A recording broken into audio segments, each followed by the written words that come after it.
Hey, hi, how you going? It's your mate Frostallion, and today I'm going to show you the best player damage build in Palworld. Let's check it out. So there's going to be four main elements to this build, and the first is getting your hands on some Gobfins, which can be captured around level 20 at the Gobfin Turf Way Shrine. Now the reason these are so important is because they have the partner skill Angry Shark, which reads while in team increases the player's attack power. Now when you condense a Gobfin up to 4 stars, it reaches the partner skill level 5, which is going to increase the player attack by 20%.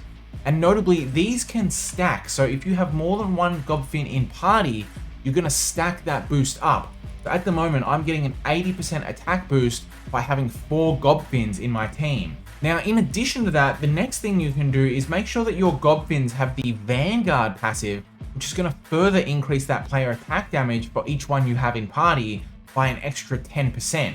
So if I have my 4 Gobfins here, all with Vanguard, and my Frostallion has Vanguard, I'm getting a further 50% attack bonus from all of my pals just being in party. But at this point, you might be wondering, Valstride, if Gobfins are so good, why don't we use all 5 of them? Why are we only using 4? And to answer that, we need to move on to the second part of this build, which involves rideable mounts. So for example, Frostallion has the Ice Steed partner skill, which reads changes the player's attack type to ice and enhances ice attacks while mounted. So there's 2 important things going on here. The first is that we change the player's damage to an elemental type, which means we can now do super effective damage to pals with our weapons. And the second is that we just get a base increase to the damage because now all of our weapons are the elemental type that these pals are boosting. And this doesn't just apply to Frostallion, there's a whole bunch of pals that you'll be seeing on screen now which have this effect. So there's a whole lot of options here and you want to use whichever one is going to lead to you doing super effective damage. So for example, if you're taking on the Bjorn and Bastigor Tower boss or the Frostallion World boss, then you might want to consider using Ragnarok so that you can convert your damage into fire damage, get the super effective bonus and add that additional 20% on top.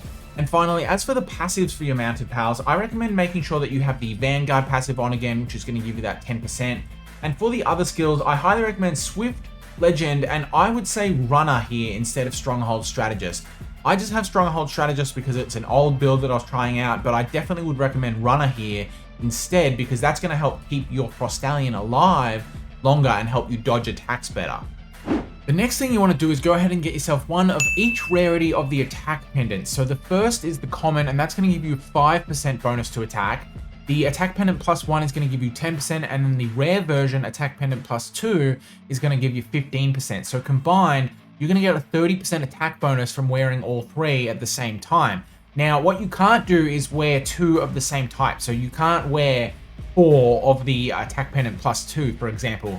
So you have to have one of each different rarity because they count as a different item.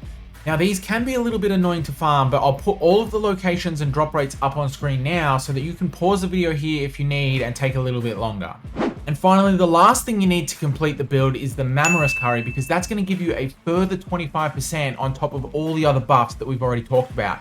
So there are a few ingredients required for this. You need the Mammoris meat, the onion, the carrot, the potatoes, and the red berries, but it's definitely going to be worth it. Once you get this and all of the other stuff, you're going to be one-shotting most of the bosses, and even the most difficult ones with the most HP are only going to survive 3 or 4 shots if you've got some of the best weapons. Now, if you are looking to complement this build with some of the best weapons, I recently did a best weapons DPS testing video, which I'll leave a link to up here. But other than that, enjoy the build, thank you for watching, and I'll catch you next time.